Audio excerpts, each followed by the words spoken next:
Welcome to the FI Newscast, your premier source for food and beverage industry news. Today is Friday, August 4th, 2023.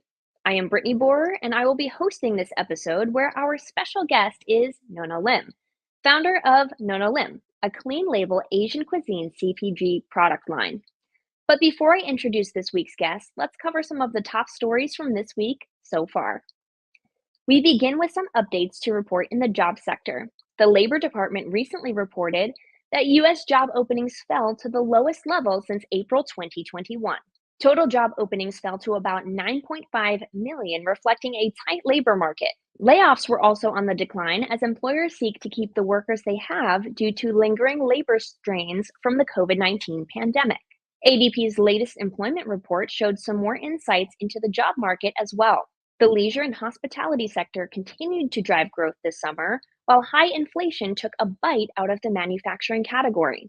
New earnings reports are in this week. Although it missed quarterly estimates, Starbucks Corporation reported a 7% increase in North American same-store sales. The company noted sales in China rebounded sharply, rising 46% in the third quarter. The coffee maker expects continued growth from its China business. It now has more than 20 million members for its loyalty program in China, compared to America's total of 31 members. Meanwhile, the Kraft Heinz company missed quarterly sales and profit estimates as volume sales fell 7 percentage points from last year. The company noted how higher product prices discouraged customers. And Kraft Heinz is certainly not alone in this struggle, as many CPG companies have kept their prices higher for the last 2 years to contend with soaring costs for labor, materials, and transportation. And now the latest in shoppers' behavior. Data company 8451 confirmed that 70% of grocery shoppers are looking for deals, and many are willing to switch brands in order to save on price. The report also found that more than half of customers were in fact cutting back on total items purchased. In other retail news, Amazon is turning to wind power in Mississippi. The company is partnering with AES Clean Energy to power regional fulfillment centers and a Whole Foods Market location in the area. The wind farm will consist of dual-use operations, creating joint efforts with local farmers to grow soybeans, corn, rice, and wheat. Now some discontent from a customer in the restaurant sector. Frank 𝗙𝗿𝗂𝗂𝘆 has sued Taco Bell over what he describes as a deceitful ad campaign of several products. The proposed class action lawsuit alleges that Taco Bell scammed consumers by falsely advertising several products as having at least double their actual content. The documents include ads of menu items overflowing with toppings as opposed to the items looking smaller in the consumer shop photos. The proposed suit also says these allegedly deceiving ads were, quote, unfair and financially damaging to consumers. This is not the first lawsuit of this nature to cloud a QSR restaurant. There is still a pending lawsuit in Brooklyn, New York from one of 𝗙𝗿𝗂𝗂𝗆's lawyers, accusing McDonald's and Wendy's over the size of its burgers. And finally, some surprising news for artificial intelligence. ChatGPT from generative AI company OpenAI saw monthly traffic to its website decline for the first time ever in June, according to analytics firm SimilarWeb. Worldwide desktop and mobile traffic to the ChatGPT website decreased by almost 10% in June from May. While unique visitors dropped 6%, it remains unclear whether the drop is due to increased competition in the space or a dying of hype surrounding the technology. The Food Institute will be digging into the sector in September in a webinar sponsored by Markham, where we will be taking a look at AI applications. Keep an eye out for an invite to this event in the coming weeks. And those are your top stories. It's time now to introduce this week's guest here on the FI Newscast. She is a Singapore native and the founder of Nona Lim, a clean label line of Asian foods from slow-simmered bone broths to ready-to-eat noodle dishes. Her desire to start her business came from a passion for Asian cuisine and a desire to create a healthy line of CPG products. FI's CEO and managing partner Brian Choi got to chat with Nona Lim about her insights in the industry as well as some big news for the brand. Let's take a look. I'm super excited to have you on today, and you have some important news that just got announced this week, and so we're super excited to talk about that. But first, let's talk a little bit about your background, Nona, and also the company of Nona Lim. So Nona, please share with our audience about your background and how you entered the food industry. Yeah, as you mentioned, I grew up in Singapore, spent about 8 years working in London as a consultant before moving to the US.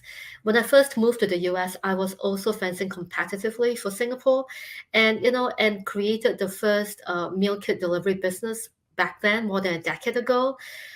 Almost made the Olympics in 2012, missed it by 1 point in the qualifications, pivoted and decided to launch a food brand instead.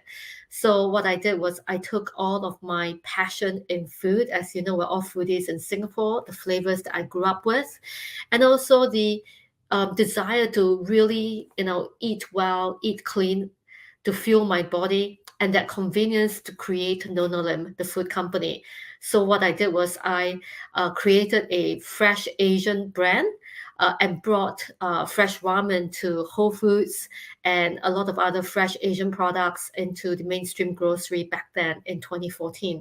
You touched upon this a little bit in your previous answer, but explain to us the core of the company. So you mentioned clean ingredients, no artificial ingredients.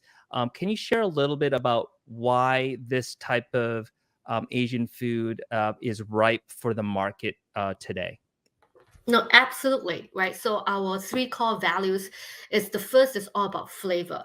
And this is around Asian flavors, which is what I grew up with. We want to make sure that, all those authentic flavors are available for everyone and anyone. At the same time, I think that there's kind of the perception that a lot of products, CPG products, especially Asian products, either have a lot of sodium or MSG or chemicals, additives, so on and so forth. And I wanted to show that it's actually possible to create products that's healthy for you at the same time, you know, uh, and that's what we did, right? But how to still make it really flavorful, and finally making it accessible and convenient, because I think that sometimes people are a little bit intimidated by Asian cuisine. They might not be familiar with it, or they might have tried it at a restaurant, but they're not comfortable cooking it themselves at home. And we want to show that it's actually really easy. You could, if you can make spaghetti, you can have a jar of sauce. You can have some spaghetti in the pantry. Likewise, you can make noodles, Asian noodles at home as well. Whether in a soup bowl like ramen or in a stir fry way.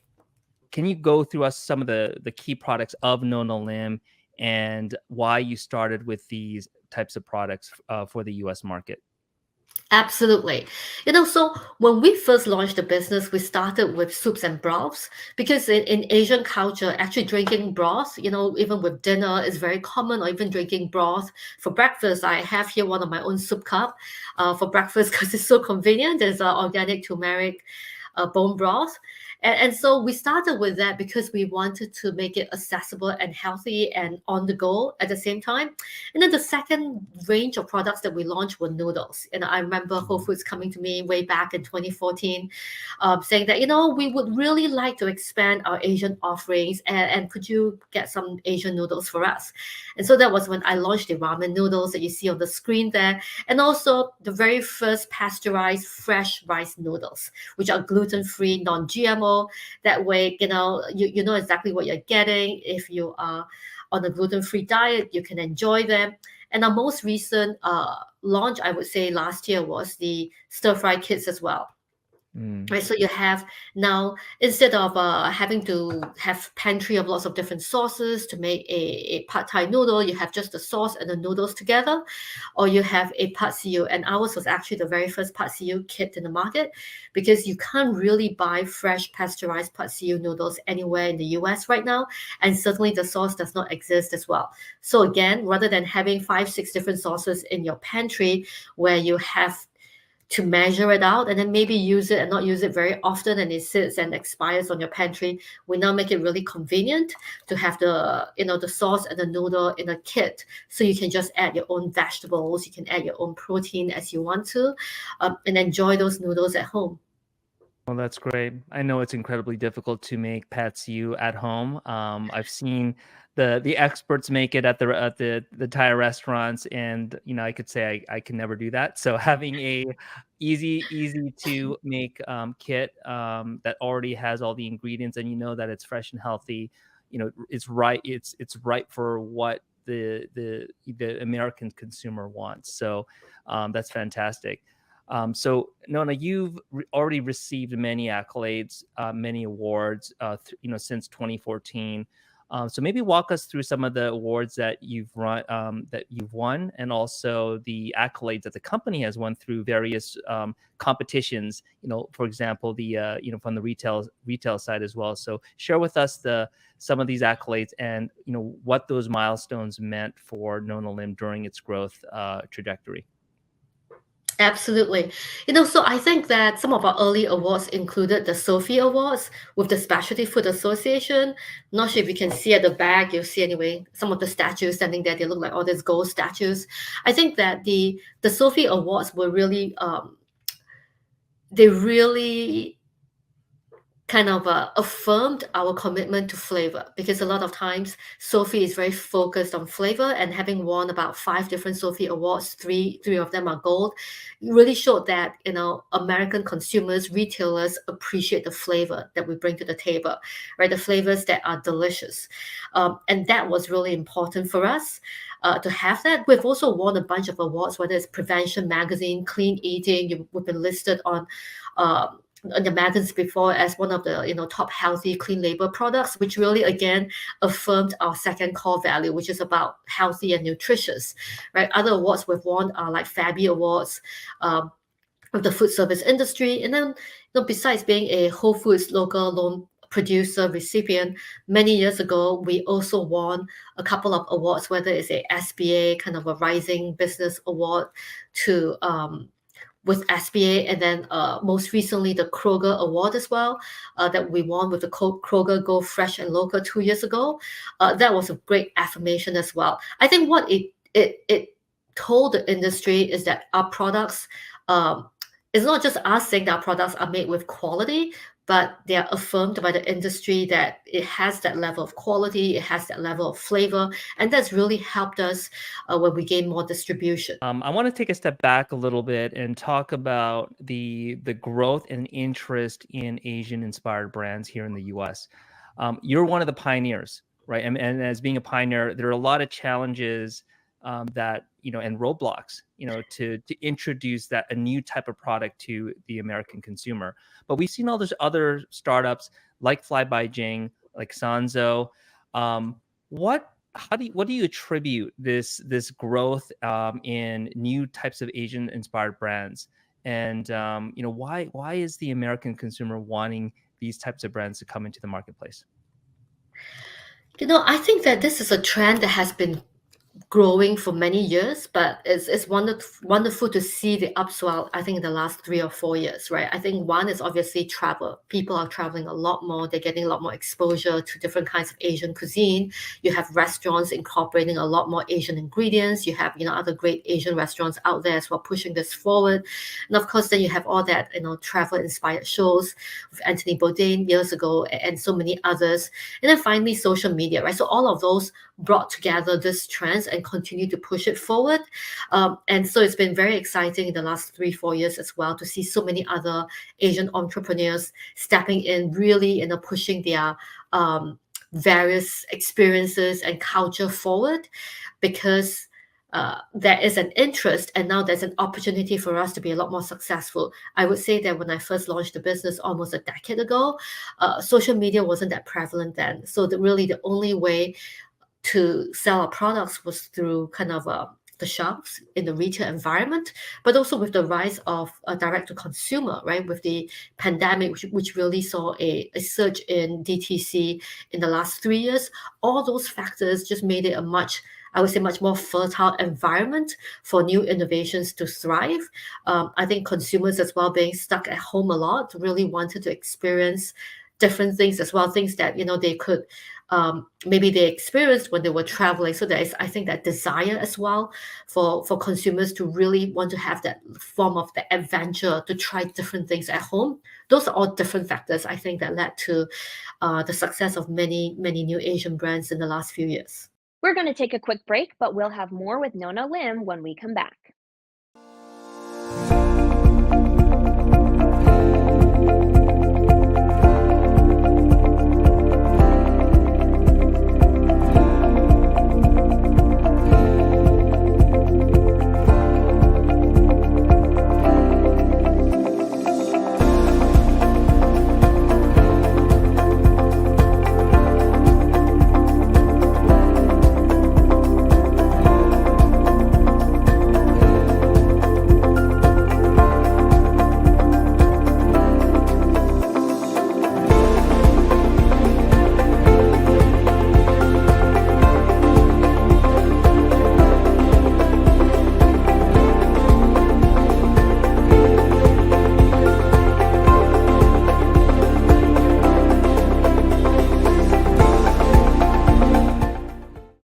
right, let's get back into the conversation between FI's CEO and managing partner Brian Choi and Nona Lim, founder of clean label CPG line Nona Lim. Let's take a look.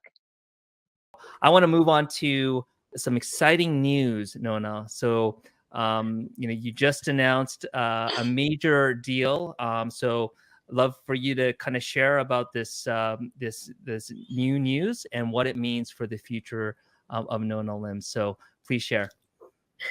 Absolutely. So our company, Nona Lim, has been acquired by Day Cook. It is a content-based platform founded by Norma Chu, who is based in Hong Kong. This is actually a really exciting story because we literally met each other about a year ago when we both spoke on a panel together. And after that panel, she asked whether she was happened to be in town visiting, asked whether I wanted to meet up for breakfast. We connected and we were sharing about both our businesses, both being female founded and female run, shared about all the different ideas that we have, our vision, our mission, even our common challenges. And it just came about naturally, right? Where we decided to really join forces. Her business is really successful in Asia. She has tens of millions of viewers on her platform, and she's looking to expand internationally. At the same time, I'm looking to expand as well in the US market. We've built a really strong brand in the last decade, but I think that there's so much more that we can do in this market, and it makes so much sense to work with her, to collaborate with her, and I'm really excited about the acquisition. I'm still going to stay on as CEO, very deeply involved in day-to-day operations, running of the company, in product development. So this is a very exciting outcome for me because, it gives us so many more opportunities for our growth. Well, congratulations! It's a huge milestone for you, Nona. After having built this company from basically nothing in 2014 to being acquired, super exciting, and I think it bodes well for many other Asian entrepreneurs that, hey, you can take a risk, you can try and build a company, and whether it's an exit or whether it's future growth opportunities, this is just a further milestone, another indicator that through hard work and through innovation, innovative thinking, entrepreneurs like yourself, Nona, can succeed. So super encouraging for the rest of the food and beverage entrepreneur community. I want to touch base a little bit on maybe you could touch upon some new products that might be coming in the pipeline, and also maybe touch upon with this acquisition what it means for the business from a ingredient sourcing perspective. Like, can you share a little bit about that with our audience? Absolutely. So we've been working for some time now to really expand the product categories that we have. And our next immediate innovation, which is launching in Kroger in a couple of months, what I call kind of meat entrees, right? So we have here trying to continue to create products that taste authentic, super flavorful, healthier for you, and convenient. We're developing a couple of meat entrees that have, the sauces and the meat together so that you can now enjoy them at home. We're actually launching a kind of a chicken curry, Malaysian, Singaporean style coconut-based chicken curry that is launching at Kroger, and we're also launching a pork adobo as well. So it's much more Filipino style pork adobo with the sauce, the vinegar, and it has all these great flavors so that you could enjoy them at home and have them over rice or cauliflower rice, or just have them with lots of other dishes. Make it really, really easy. At the same time, we're actually doing something really exciting as well. We're going into some shelf-stable product categories. We're really looking to innovate the instant noodle category as well with bowls. As you see out there, you have a lot of flavors that sometimes taste great, sometimes not, either products that are not so clean for you, or products that might be somewhat cleaner but maybe lacking in some of the big bold flavors. So what we want to do is to actually bring all that together, which is how can we create it so that it is still clean label, healthier with those big bold flavors. And we're going to be innovating as well with the whole technology behind freeze drying, which doesn't really exist in the US market yet. So you're going to get all this wonderful texture of the noodles, silky smooth, like the way you have fresh pasta in a restaurant, that kind of silky smooth flavor, vegetables that's beautifully rehydrated with the texture and the bite and the chew. So all of those things are super exciting for me, especially with those. I'm able to source them now all over Asia with the new acquisition. In fact, I just came back yesterday from a sourcing trip to China, to the Fujian province area, that part of China where they're where they're known for a lot of food manufacturing. It was amazing to visit the huge facility, to look at the BRC certified facility, to understand much more the technology behind freeze drying, which allows for products to be preserved with all of its nutrients much better than drying it, and with all of the shelf life without having to add any preservatives to it at all. So those are some of the exciting things we're working on that will be launching in the next quarter. And it's just wonderful, because with the acquisition, we're now getting access to the supply chain. We're getting access to some of that technology and resources that would be harder to come by, working by myself in the US. Thank you, Brian Choi and Nona Lim, for sharing the news with us. Before we go, we are going to take a look at what's coming up in the food industry in the coming days. On August 8th, Hostess Brand Inc. releases its latest earnings results. On August 10th, the BLS comes out with updated numbers on the Consumer Price Index and real earnings. On August 11th, the BLS releases the latest on the Producer Price Index. And don't forget that the Food Institute is partnering with 𝗙𝗂𝗴𝘆𝘆 to provide live stream coverage of its Food and Beverage Trade Expo in Dallas, Texas. This is from September 27th to September 28th. We'll have interviews with key figures in the industry, as well as on-the-ground event coverage. You can go to foodinstitute.com for more information. And in an exclusive bonus, FI members can register to attend this event for free. Click on the link in the description of this newscast to find out more. That's a wrap for this week's episode. I want to remind you about next week's FI newscast coming up on Friday, August 11th. Our guest will be Andrea Fletcher, brand director at Emerald, and also one of the lead organizers for 𝗙𝗂𝗴𝘆𝘆. So be sure to check in with us next week for more details about this upcoming event.